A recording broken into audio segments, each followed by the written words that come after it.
final stage, 180 kilometers climbing up to Baguio. Patrick Gregorio and Aray Perez are getting ready to start the race in Clark, Pampanga. As of right now, 107 racers remain.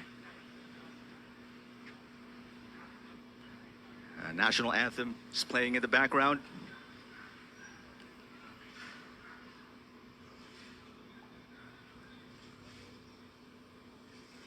Beautiful day for stage 6. Nothing but blue skies behind the racers and wind blowing in their faces as they are set to kick off the third to the last stage of the Tour of Luzon, the Grand or the Great Revival. And we are excited to meet them here in Lingayen, Pangasinan as we continue to put together the beautiful arc and welcome them to this beautiful municipality in Pangasinan. Well, they'll get a rest tonight before the individual time trial. It kicks off tomorrow. The checkered flag is raised. And the riders are geared up. Muscles are tense. Heart rate climbing. They've prepared a long time for this. And right now, it will come down to 174 kilometers from Clark to Pangasinan. The final about 380 kilometers to go from today until May 1, where they'll finish in Camp John Hay. And we will award over 6 million pesos to the various winners of the MPTC Tour of Luzon, the Great Revival. All thanks to our chairman, Manny V. Pangilinan, of course, spearheading this effort. A terrific way to bring back this elite cycling race in the Philippines after a 5-year break.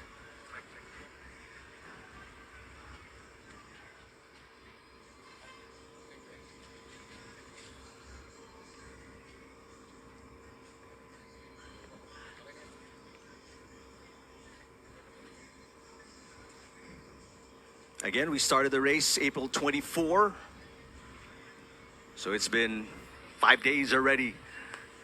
600 kilometers these racers have gone through. And just to show and prove, they are one of the toughest in the world. And it's going to be fun to see who gets awarded and who keeps the yellow jersey. Will it still be Zhu Dae-yong of Gapyong Cycling Team, who finished stage 3 in 51 minutes 42 seconds, and the racers are off. And I guess now it's time to turn you over to our commentators. Magandang umaga ho to all our cycling fans. MPTC Tour of Luzon 2025. Nandito pa rin ho tayo sa Mimosa, dito sa Clark. And you know what's going to be happening today, partners, no? 176 kilometers ng bakbakan ang madadramahan natin in today's stage number 6 kasamang Randy. Yes, Coach, ha? At this is Randy Kaluwag at tayo po'y mag-aantabay ng ating stage 6, no? From Clark to Lingayen, na kung saan itong sabi nga na partner Eric kanina ay magiging ano ito, no? Sprinters paradise ito dahil 4 na sprint zones ang magaganap dito sa stage na ito mula sa Clark at magtatapos nga dito sa makasaysayang lugar na Lingayen, na kung saan yung Lingayen Golf, no? Ito ay nagkaroon ng malaking parte sa kasaysayan ng Pilipinas sa during World War II. Now, how beautiful was that, ano? Ang ating dalawang araw dito sa Clark, no? Of course, yung ating Clark to Clark kahapon, talaga nga namang second to the toughest na tinatawag nila, no? Very controlled yung lap na yun, no? Wala masyadong mga ibang mga motorista, pero talagang pag pwedeng humataw, talagang hatawan ang nakita natin. But unlike the other stages kung saan galing sa peloton ang mga nanalo, no? Kahapon na-maintain ang kalamangan for the last almost 38 kilometers. Yes, at nakita nga natin, ibang-iba ang istorya kahapon, ano? Compared to the previous days na kung saan itong si Ian Kahukom kinuha niya yung back-to-back sprint from the outside din, meaning outside the leaders, no? Kinuha niya ito coming from the peloton, and kahapon itong si Joseph Havinyar, no, ng ENCT, kinuha niya yung panalo sa stage, kabilang siya doon sa leaders group na talagang sabi mo nga, maagang-maaga pa lang kumanana, no, umalagwa na mula doon sa peloton. Yung ang inaabangan natin kahapon ay yung isa pang storya, no, ng na nangyayari, no, for the past how many stages, na pagdating ng last 10 kilometers merong isang matinding bumabalik sa karera, even with a 1.5 minute difference, no. Magugulat na lang tayo that in the final 100 meters iba ang nananalo, Randy, ah.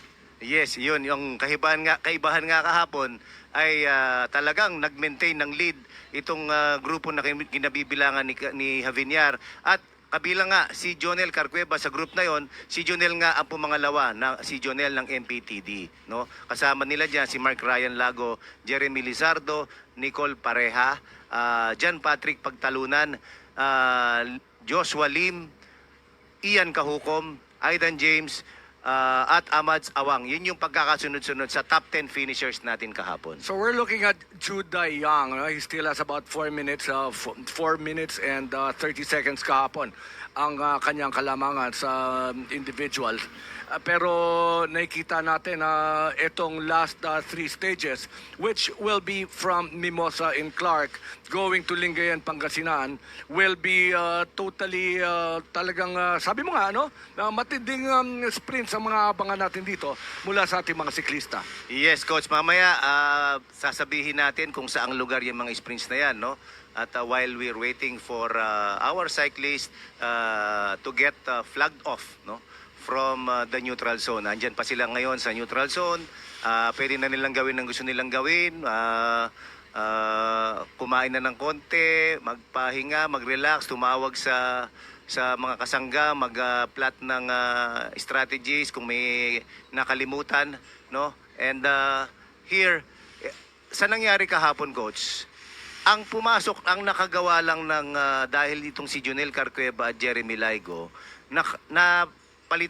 nakapalit sila ng pwesto doon sa top 10. Sa current individual general classification natin, kahit na-maintain yun ni Jude Dayong, sina Ronald Oranza, Aidan James pa rin ang nangunguna, pero itong si Jonel at saka si Jeremy, pumasok na ito sa top 10, no?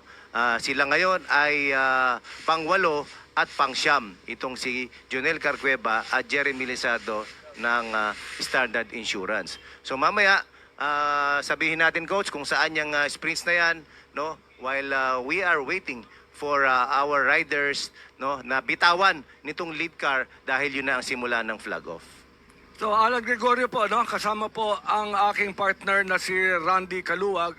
For today, we will be having another veteran partner, na talaga namang matagal ko nang nakasama sa broadcast world, no? Na si Eric Tipan. And of course, ang ating napakaraming kwentong matutunghayan, kukunin pa rin natin yan, no, kay Dwayne Badwa. Yes, partner.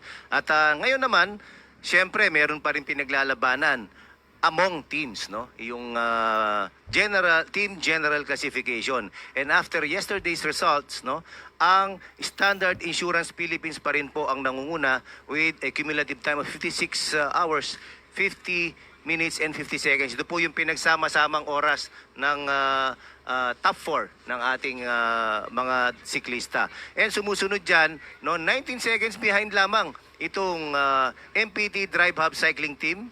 At pumapangatlo ang Go for Gold Philippines with 55 seconds difference, no? And 1 minute and 20 seconds away lang itong team ng itong Exodus Army Cycling Team, no?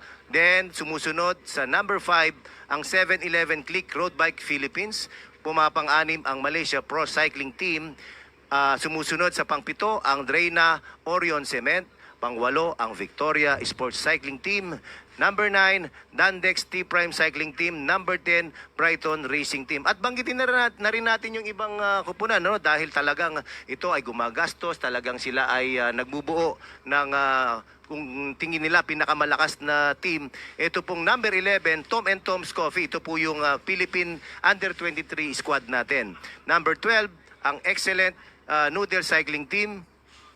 At ang, of course, ang Gapyong cycling team, no, from South Korea. Crest Forwarders, nandyan din. Galing Visayas yan. No? Oo, yan. Team Visayas. Meron din tayong One Cycling Mindanao. At saka ang koponan mula dito sa Pangasinan.